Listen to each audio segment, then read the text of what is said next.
Baik, terima kasih. Perkenalkan, nama saya Laurentius Oleh Odung.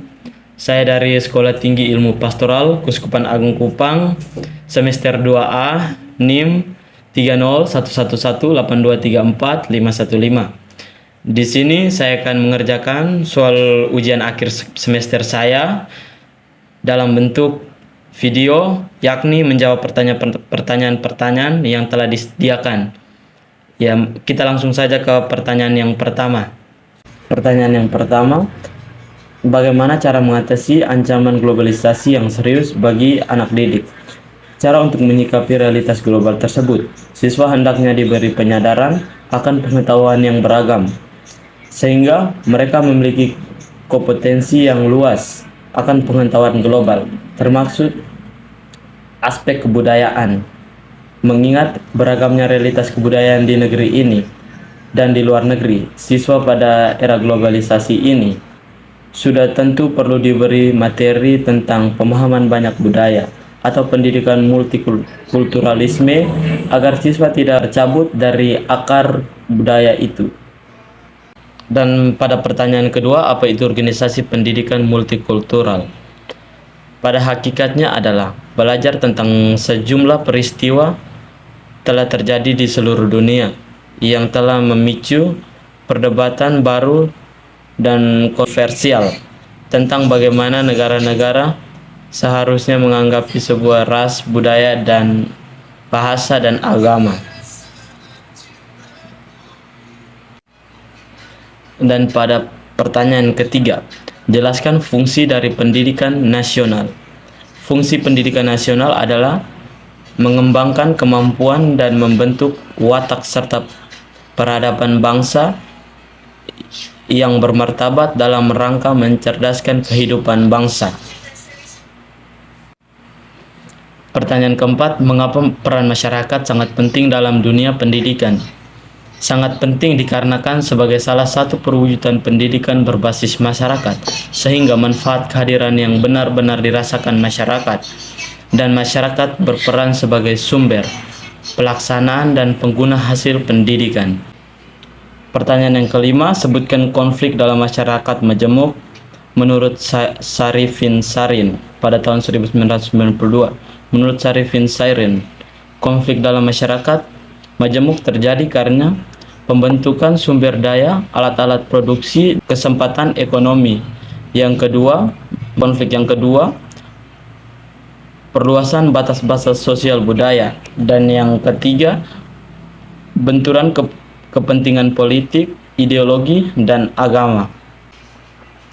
Pertanyaan keenam, mengapa dalam pendidikan multikultural wajib melaksanakan prinsip multikultural?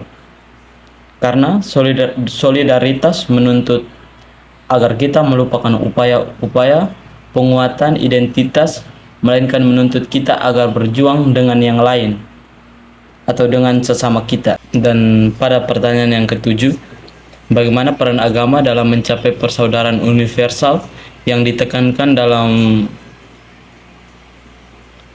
Fratelli Tutti? Agama-agama memiliki potensi untuk memainkan peran kecuali dalam membangun persaudaraan, kedamaian, dan persahabatan di seluruh dunia.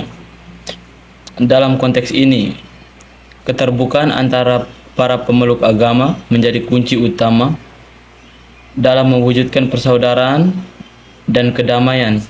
Tanpa adanya keterbukaan dan dialog antar agama, persaudaraan dan perdamaian tidak akan terwujud.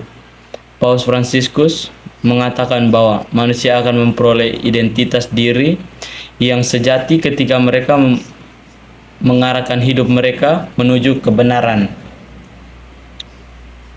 Oleh karena itu, agama-agama dapat berperan sebagai sarana untuk membimbing individu menuju pemahaman yang lebih dalam tentang nilai-nilai universal, persaudaraan, dan solidaritas sosial.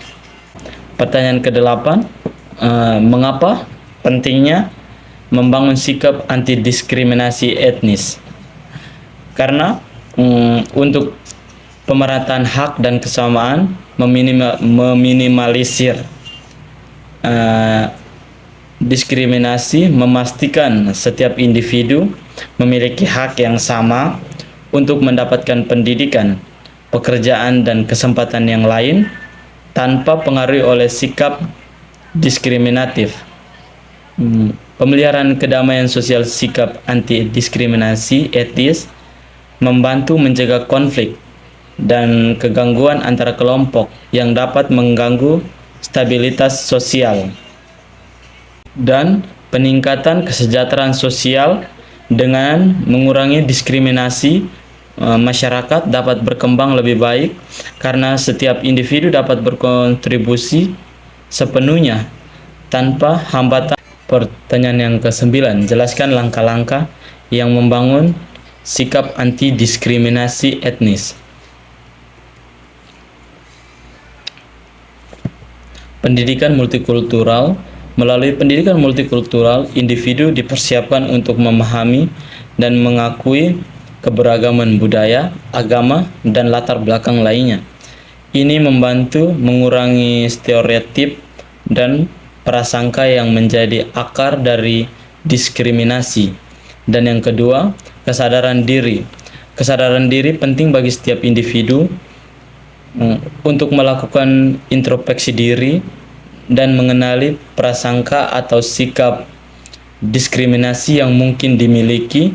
Dengan menyadari kelemahan ini, individu lebih terbuka untuk berkembang menjadi lebih baik dan lebih inklusif.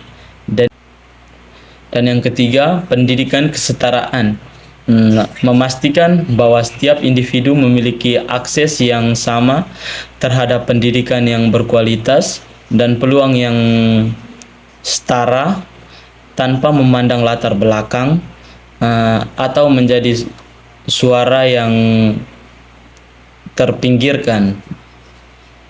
Dan yang keempat, langkah yang keempat, advokasi dan tindakan aktif.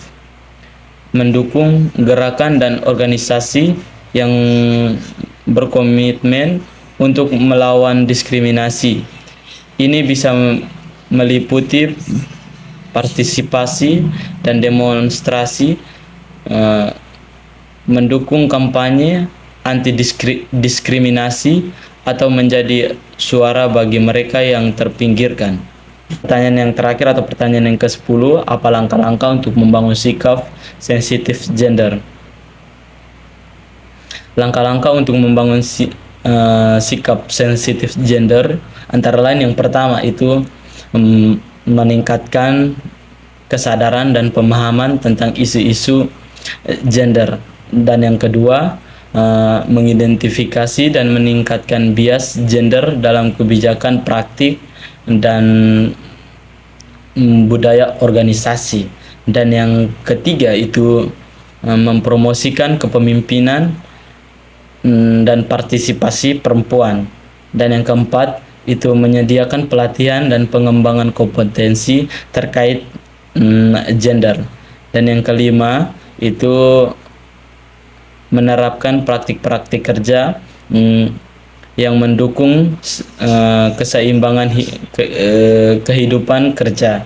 Dan yang kelima, membangun komunikasi dan interaksi sensitif gender. Sekian dan terima kasih.